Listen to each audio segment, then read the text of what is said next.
people! E aí, pessoal, o vídeo de hoje vai ser uma espécie de continuação do vídeo anterior que foi lançado na quarta-feira passada. E aqui eu vou falar sobre mais algumas mulheres que são muito importantes para o movimento negro, para a construção da consciência negra, como um bom fechamento aí do nosso mês da consciência negra.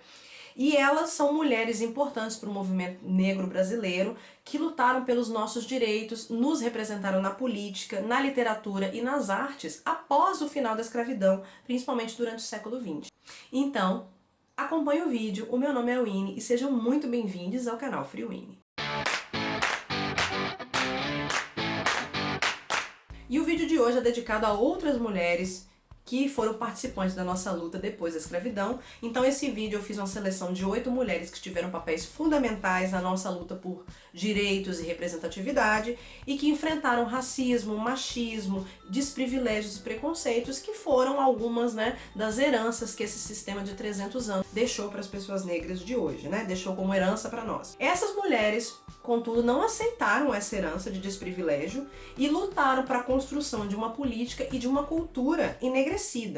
E elas são responsáveis, hoje, como diria a querida Lélia Gonzalez, por enegrecer as nossas referências. Vamos começar com Maria Firmina dos Reis. Maria Firmina dos Reis nasceu no Maranhão em 1822 e hoje ela é considerada a primeira romancista brasileira, que foi responsável por escrever o primeiro romance abolicionista, que foi o romance Úrsula, em 1859, que depois se tornou um tema aí no Brasil, como por exemplo a Escrava Isaura, que é desse período de romance abolicionista. E ela fala no Úrsula da condição da população negra do Brasil e também fala de elementos da tradição africana. Ela dedicou a sua vida praticamente toda à leitura e escrita, ela foi uma intelectual e foi a primeira mulher a passar em concurso público para professora e depois ela foi a primeira mulher a fundar uma escola mista. Ela escreveu também outras obras nesse mesmo conteúdo, como o conto A Escrava, de 1871, e, apesar disso tudo, ela ficou bastante esquecida na história do Brasil até ser redescoberta recentemente. Nascida em Santa Catarina, Antonieta de Barros foi uma professora, uma política e uma feminista que dedicou toda a sua vida aos estudos. Nas primeiras décadas do século XX, ela fundou jornais que defendiam ideias feministas e na década de 30 ela entrou para a política, no momento em que as mulheres tiveram um pouquinho de abertura aí da política e se tornou a primeira deputada estadual negra do país e a primeira deputada mulher do estado de Santa Catarina. Em 1934, ela foi eleita pelo Partido Liberal Catarinense para a Assembleia que redigiria a nova Constituição, estando nas comissões que resultariam nos capítulos Educação, Cultura e Funcionalismo. Ela integrou a Assembleia Legislativa Catarinense até 1937, que foi o início do Estado Novo, que teve o início nessa ditadura do Estado Novo, mas posteriormente, após acabar essa ditadura, ela voltou a se dedicar ao magistério e ocupou cargos em direções em diversas escolas. Laudelina de Campos Melo nasceu em Poços de Caldas, que fica em Minas Gerais. A Laudelina foi empregada doméstica durante praticamente toda a sua vida, mas ao mesmo tempo ela participava de associações culturais e se filiou ao PCB, Partido Comunista do Brasil, em 1900. A Laudelina era muito a favor da criação de leis de proteção para o trabalhador doméstico, principalmente as trabalhadoras domésticas. Então ela fundou a primeira associação de trabalhadores domésticos do Brasil na década de 1930, que foi posteriormente fechada pelo Estado Novo, E após o período da ditadura, a Laudelina continuou a lutar pela valorização tanto da cultura negra como a valorização do trabalho doméstico. Por isso, ela auxiliou a fundar várias outras associações de cunho político e cultural, principalmente de apoio às empregadas domésticas. Ela também organizava manifestações e abaixo-assinados com o propósito de pressionar os legisladores a promulgar leis favoráveis ao trabalho doméstico, que até muito recentemente não era nem sequer reconhecido como um trabalho. E isso foi décadas antes da gente finalmente ter leis trabalhistas que beneficiavam e beneficiam os trabalhadores domésticos, que hoje estão sendo sucateados e que para muitos patrões é praticamente um crime, que a sua empregada doméstica tenha direitos e receba e tenha carteira assinada. E aqui nós também temos espaço para falar de uma autora maravilhosa, uma escritora, que foi Carolina de Jesus, que foi uma mulher pobre e favelada que nasceu na cidade de Sacramento, em Minas Gerais, em 1914. E a Carolina de Jesus, apesar de ter se tornado escritora, ela só frequentou a escola por apenas 2 anos. Contudo, mesmo assim, ela se tornou uma das mais ilustres escritoras brasileiras do século XX. Já adulta e com seus filhos, ela buscou uma vida melhor e ela foi para São Paulo, onde ela viveu na favela do Canindé, e ela sustentava os seus 3 filhos vendendo ferro e papel. Na década de 60, a favela passou por um processo de ser deslocada, de ser removida, por conta da especulação imobiliária, e nesse momento a Carolina conta e narra o seu cotidiano no lugar, num diário que ela tinha. E ali nesse diário é que ela conta as mazelas e a luta pela sobrevivência, numa linguagem bastante crua, mas ao mesmo tempo muito poética e política. Em 1960, o jornalista Audélio Dantas, que escrevia para o jornal Folha da Noite, ele estava cobrindo essa questão da remoção dessas pessoas da favela do Canindé, e ele conheceu Carolina, e aí ele resolveu ajudar a Carolina a publicar esse seu diário em formato de livro. E isso resultou no clássico fundamental da literatura negra, que é o Quarto de Despejo, que é muito famoso. A publicação se tornou um best-seller imediato e foi traduzida para mais de quase 30 línguas. Depois ela escreveu Provérbios, em que ela narra a vivência da mulher negra na sociedade brasileira, e postumamente foi publicado Os Diários de Bitita. Aqui nós vamos falar de uma atriz maravilhosa, que foi a atriz Ruth de Souza, que nasceu em 1921 e infelizmente faleceu agora em 2019.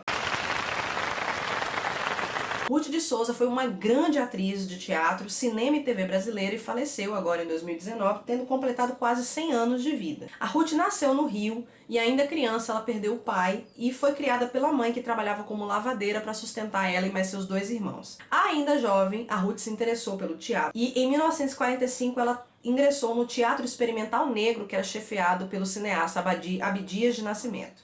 Em 1948, ela conseguiu uma bolsa de estudos pela Fundação Rockefeller e foi estudar teatro, foi estudar atuação em universidades dos Estados Unidos.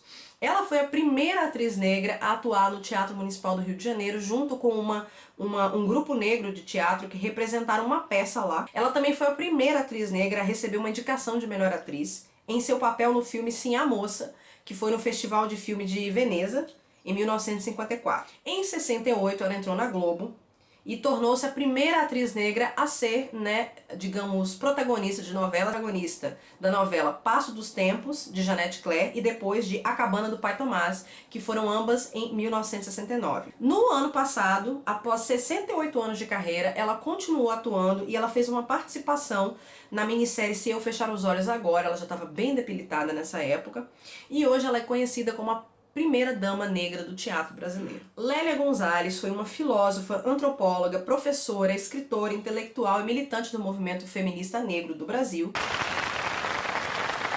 A sua produção autoral é de fundamental importância para o pensamento social brasileiro, e a obra da autora enfatiza muito a questão do protagonismo negro, particularmente das mulheres negras, na sua formação social e cultural do Brasil. A Lélia nasceu em Belo Horizonte em 1935, numa família que era pobre, uma família enorme, sendo que ela era a penúltima de 13 irmãos. Em 42, eles se mudaram para o Rio de Janeiro porque a Lélia era irmão do jogador de futebol Jaime de Almeida, que foi contratado pelo Flamengo. E por causa disso, a Lélia percorreu um percurso um pouquinho não usual para mulheres negras na década de 50, porque ela pôde frequentar a universidade. Ela cursou História e Geografia e Filosofia na UERJ. A Lélia, a partir da década de 70, então, teve uma atuação de pioneirismo na liderança do movimento negro brasileiro. Ela participou do Instituto de Pesquisa das Culturas Negras, o IPCN, que é uma das primeiras organizações do movimento negro contemporâneo. Ela também foi uma das fundadoras do Movimento Negro Unificado, o MNU. Em 1983, ela fundou o coletivo de mulheres Unizinga, que era um coletivo de mulheres negras no Rio de Janeiro. A Aparecida Sueli Carneiro é uma filósofa, escritora e ativista do movimento negro brasileiro. Ela teve um papel fundamental no movimento negro e em 1988 ela fundou o GLEDES, que é o Instituto da Mulher Negra, e hoje ela é diretora. Ela se tornou doutora em Filosofia e Educação pela USP e, juntamente com a Lélia Gonzalez, ela é considerada uma das autoras seminais do feminismo negro brasileiro. A Sueli nasceu na zona norte de São Paulo em 1950 e era a filha mais velha de 7 filhos, E ela foi criada por uma mãe que era costureira e o pai que era um trabalhador ferroviário, ou seja, ela fazia parte da classe trabalhadora pobre. E desde pequena ela foi alertada do racismo pelos pais, mas ela viveu muito racismo quando foi para a escola.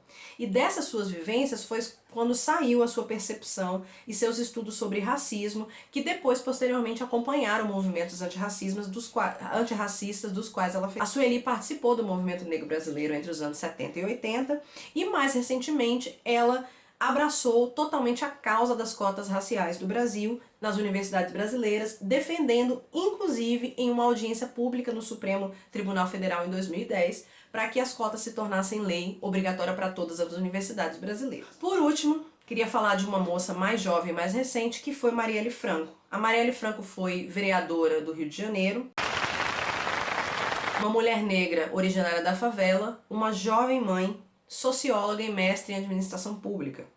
Em 2016, ela foi eleita vereadora pelo PSOL e foi a 5ª vereadora mais votada do Rio de Janeiro naquela época, e também foi presidente da Comissão da Mulher na Câmara. A Marielle formou-se em Ciências Sociais pela PUC-Rio e fez um mestrado em Administração Pública na UF. Ela trabalhou em ONGs como o Brasil Foundation e o Centro de Ações Solidárias da Maré. Dentro da Câmara, ela coordenou a Comissão de Defesa dos Direitos Humanos e Cidadania da Assembleia Legislativa do Rio de Janeiro, a LERJ, ao lado do deputado, que hoje é deputado Marcelo Freixo. A sua história de militância começou na adolescência, quando a melhor amiga dela morreu numa troca de tiros. A amiga dela foi vítima de bala perdida numa troca de tiros entre o crime organizado e a polícia na favela da Maré, que era onde ela morava. E a partir disso, as pautas da militância da Marielle sempre figuravam a questão voltada para as pessoas da favela, as mulheres faveladas e o combate às milícias. Infelizmente, no dia 14 de março de 2018, já fazem quase 2 anos isso aí, ela tinha ido ao evento Casa das Pretas no Rio de Janeiro como vereadora, E quando ela voltava para casa, eles estavam passando de carro pela Estácio, estava ela, o Anderson, seu motorista, e que não era seu motorista usual, mas infelizmente estava naquela situação, e a sua assessora, Fernanda, e quando o carro foi alvejado por tiros, 5 dos quais acertaram Marielle. Na época colocaram lá que tinha sido assalto, tiroteio, qualquer coisa, mas a gente não comprou essa história. A gente sabia desde o início que foi um assassinato político. Na mesma semana já tinha muita gente fazendo manifestação. Foi uma queima de arquivo, principalmente porque a Marielle estava incomodando os milicianos e aparentemente ela ia figurar numa comissão de investigação das milícias. E eu me lembro muito bem dessa data porque eu tinha chegado no Rio de Janeiro há mais ou menos uma semana, eu tinha voltado ao Rio de Janeiro há mais ou menos uma semana, isso foi no início do meu 2º ano morando no Rio.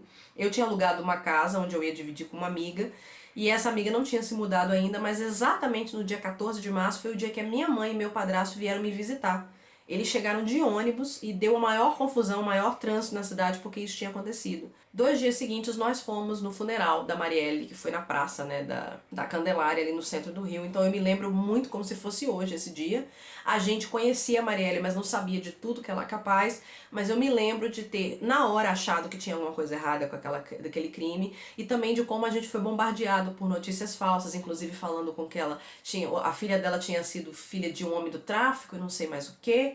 Inventaram uma série de mentiras que depois todas foram desmentidas, Lembrando que além de uma mulher negra favelada, a Marielle também era uma mulher lésbica, que era casada com outra mulher, que inclusive hoje, aparentemente, a ex-mulher dela, a viúva, vai se tornar vereadora pelo PSOL, também do Rio de Janeiro.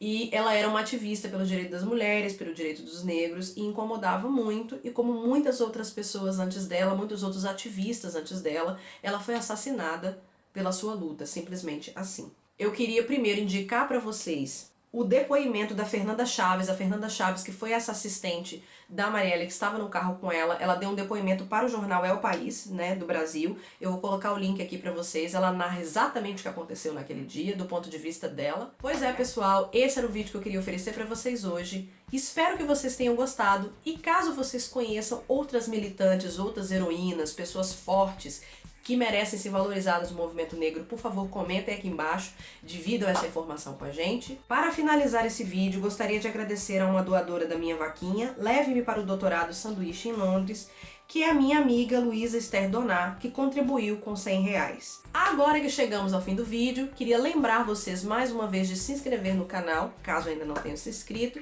e de deixar o seu like. Pois é, fico por aqui, beijos e até a próxima!